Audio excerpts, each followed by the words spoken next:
G'day everyone, MrEconomist here, and welcome to episode 4 of the modded Survival Infinity series thing. Woo! Okay, so I've done a lot of stuff off camera. Some of it small, some of it not so small. I have my iridium drill. It can go normal mode, which is Fortune 3, Silk Touch mode, which is, well, Silk Touch. Gotten myself the electric jetpack. So now I can fly. So that's nice. Got myself a monocle because I had to print a few books. Down here, well, last episode we were making an ender quarry down there. So we completed that ender quarry, but then it despawned because it popped out and landed on the ground, and yeah, despawned. So we lost that. Did I say ender quarry? I meant quarry plus. So we lost a quarry plus, so that sucked. So I had to go make another quarry plus. So I made a second one, you know, and they're not cheap. Lots of stuff. Then I had to go make an enchant mover. Made that, not cheap. Lots of stuff. I haven't made a pump blast though. So yeah, I've made a few expensive things. The quarry plus is in the nether currently because go up here. Did some nether mining. I wanted to collect quartz, which I'm actually grinding up now. Hadn't all the quartz is down in my processing area. But yeah, we've got some nether ores in chests, in barrels here. We've got a lot of ardite, and we've got quite a bit of cobalt too, so that's nice. We can get 3 of those per ore. So yeah, that's nice. This is what else has changed? Talked about that. Well, this is a new area here. So with the Quarry Plus, I've been running it quite a bit. If we'll go over here, we can have a look in the system, the AE system. If we have a look here, you know, 300,000. No, I ran the Quarry Plus and got 71k stone. And then I ran it in the nether, and that was one quarry. That was a big quarry. It was like 60 by 60 from the nether ceiling down. So yeah, it was a big quarry. Took a while, but yeah, we got some stuff. I actually wanted a lot of glowstone, and we only got 17 bits of glowstone. So yeah, that kind of sucked. So yeah, with all the ores that were coming in, we had a lot of ores stored up there. I wanted to process them, so I built this system up here. So what happens is, you know, we would hook this tesseract up to the Quarry Plus, and this is made for the overworld. I'm not going to mine in the nether for a while. So yeah, this is an overworld system. We would have the Quarry Plus, I don't know, working over there, mining out an area with the tesseract to send power and take items. So yeah, then the items come over here, and some of the items, got a lot of essence berries.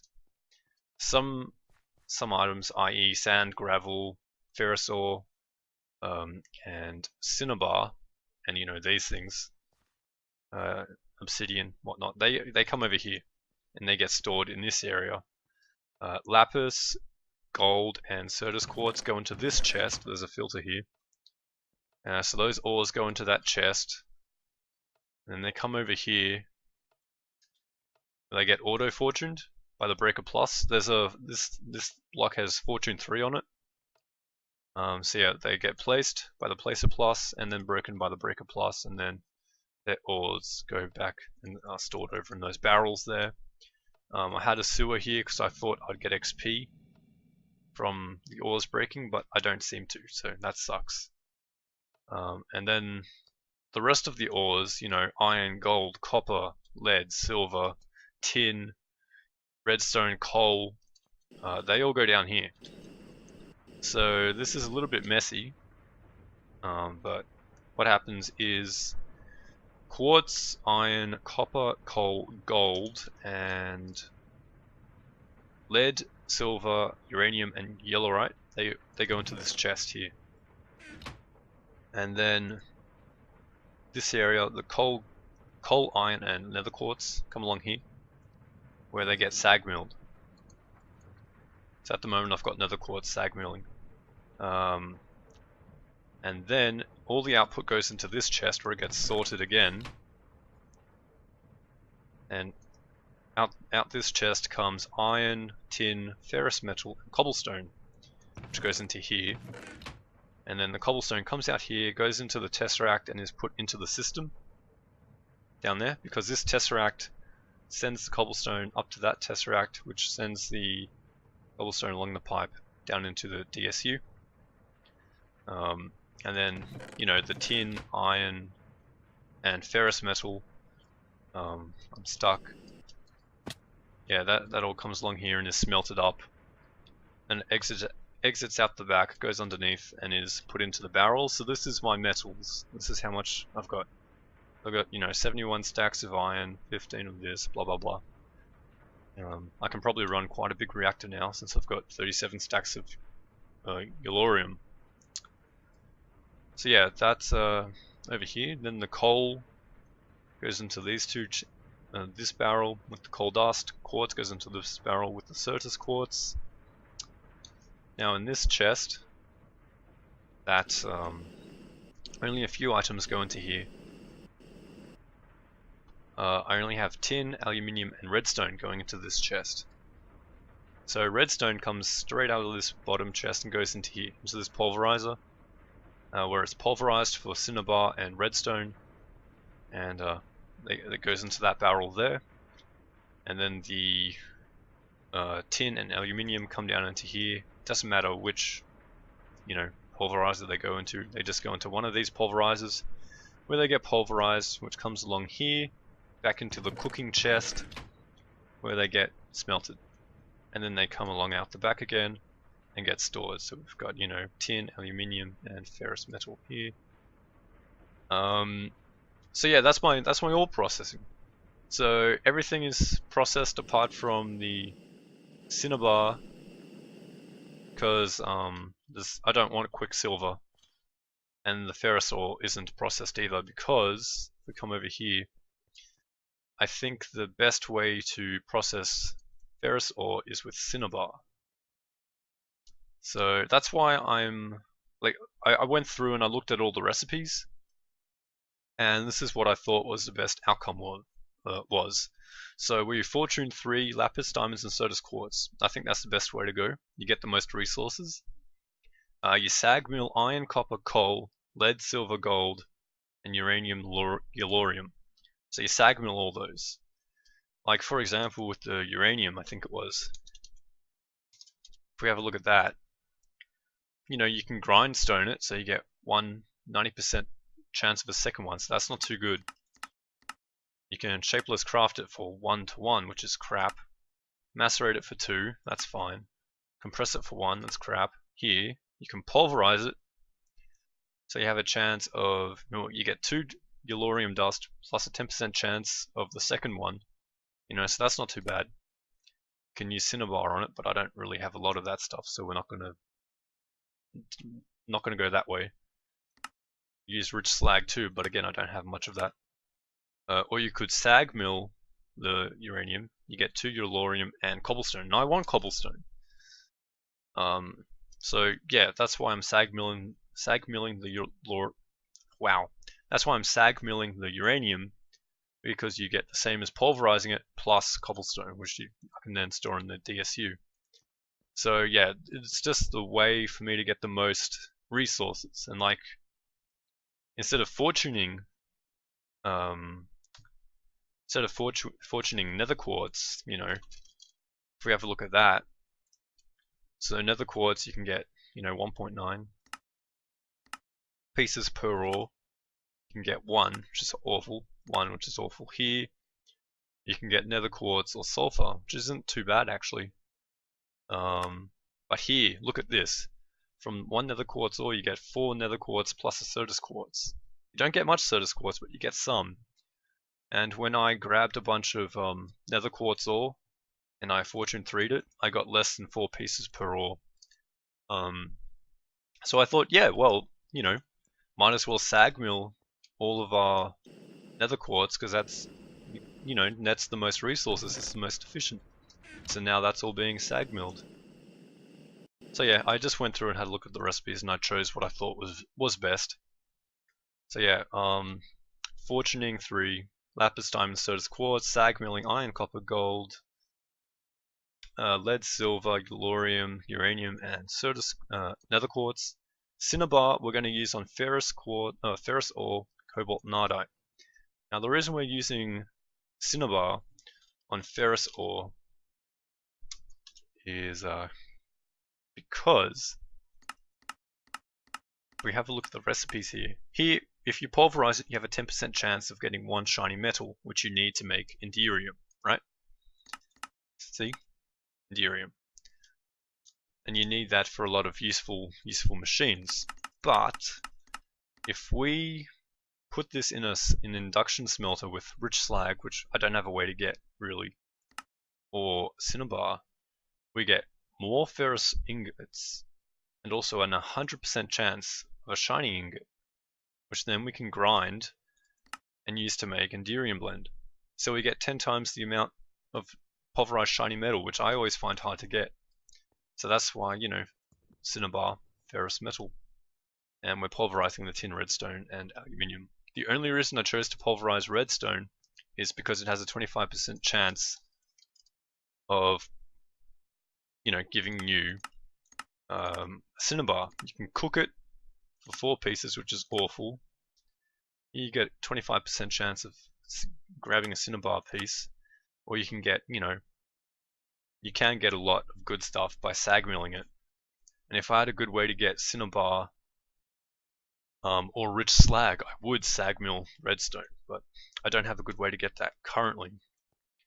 The reason why we're just storing this up here is if we have a look at the cinnabar ore, we can melt it for quicksilver, or if we use the gelid, I'm not sure how you pronounce that. You can get 1 cinnabar per ore, which I think is probably the way to go. So yeah, I'm saving this stuff up until we can get the gelid cryothium, and then we'll have 7 stacks, nearly 8 stacks of cinnabar ore, which is a lot. Then we can probably go back, then we can probably just sag mill the redstone and get more redstone dust that way. G'day everyone, MrEconomist here. And you're probably wondering what's going on. I'm wondering that myself a little bit. I've lost a lot of footage. So last time I cut, which was in the first half of the episode, so this episode is going to be a little bit trippy. This area was new and I still had all the barrels set up. The only thing that's really changed up here is I have sent all the barrels, well, all the ores into my AE system. So yeah, just changed that a little bit. I don't know if I had this area. This was just to make, the whole point of this is to make snowballs, sand, crushed obsidian, or pulverized obsidian, and obsidian itself. There's no other point to this system. That is an unwanted byproduct, and I'm happy it just stacks there in that barrel. I never have to deal with it. We needed snowballs to make gelid cryothium because I decided I wanted to put some in my reactor, and then I took it out later. But this is my big reactor. It produces 19,500 RF a tick, which is not really a lot, but it's more than we need currently. I haven't hooked it up to the AE system. I need to do that. It's just got some barrels for input for fuel and output for waste. Along the back here is a power monitor that monitors this capacitor. Wow.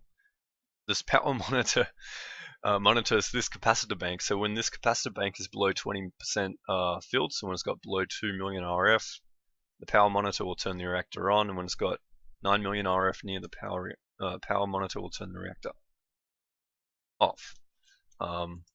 This tesseract is hooked up to my mining network, and it just sends energy over to Quarry Plus. I've got another one, but it's packed away currently. The 2 Quarry Pluses.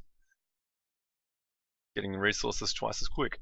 I need to move into an ender quarry. I think I've got the power for that now, whereas before I did not. So yeah, that's my reactor, brand new. Well, not really. I've had it for a few days, but you know, it's new. It works. It's nice. The other new area. Well, actually, we'll talk about this area first. This area is just a a little farm area. I've collected all my ore berries that I get from, you know, my huge quarries. Can't even see the back wall unless you stand like right in the middle of my base. Then both walls load in. There we go. So there's a wall there and a wall there in the distance. And I've got some more quarries that headed up into the extreme hills so I could get some emeralds. Anyway, this is a new area. So all the oreberry bushes I got from mining that I could fit onto the platforms are here growing. They get me oreberries, which I just have going straight into a barrel because I don't want to deal with them currently. I need to hook this up to some auto crafting and into the AE system or something. I'm not sure what I want to do with it yet.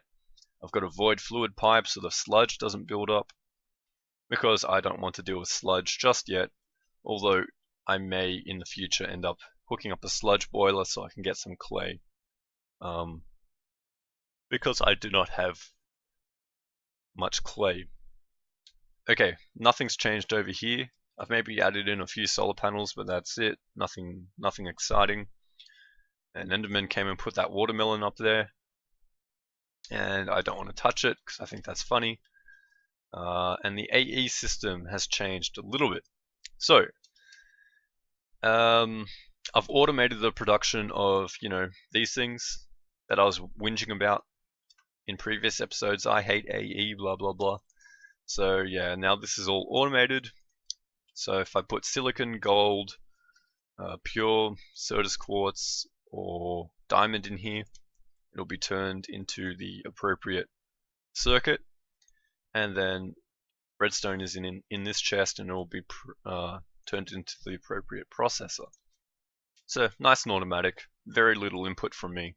I could completely hook this up to the AE system and have, you know, crafting recipes for it, but I'm not at that stage with the AE system yet.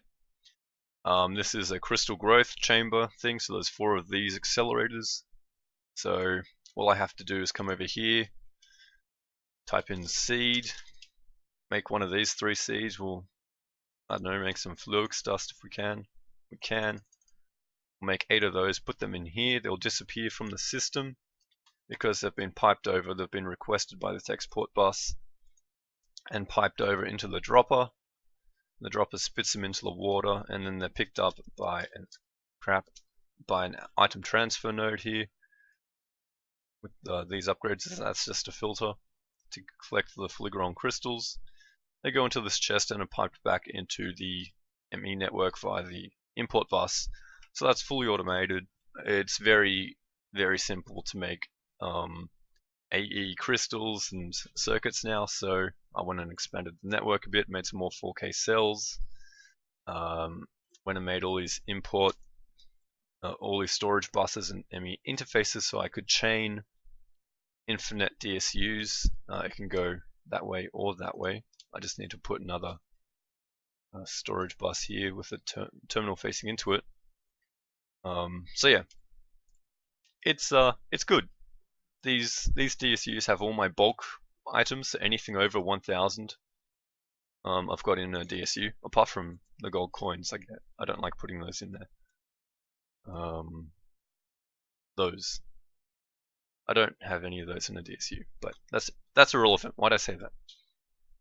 So yeah, all these DSUs are on the one channel, which is nice. So this cable can only support 8 channels, right? So it's hooked into the controller.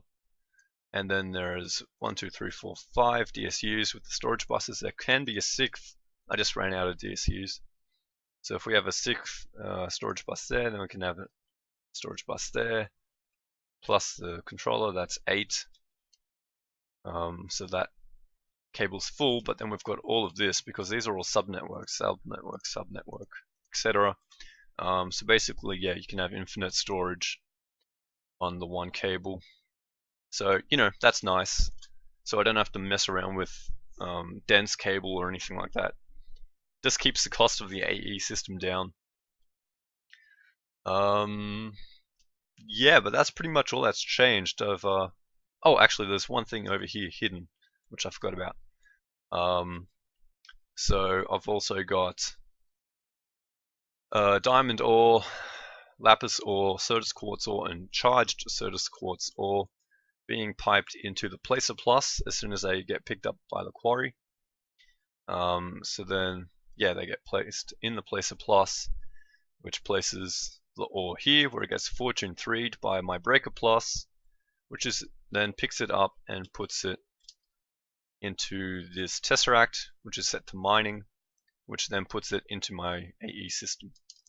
So I've got automated fortuning going, automated ore processing going, and that's pretty nice. That's pretty much all I've done.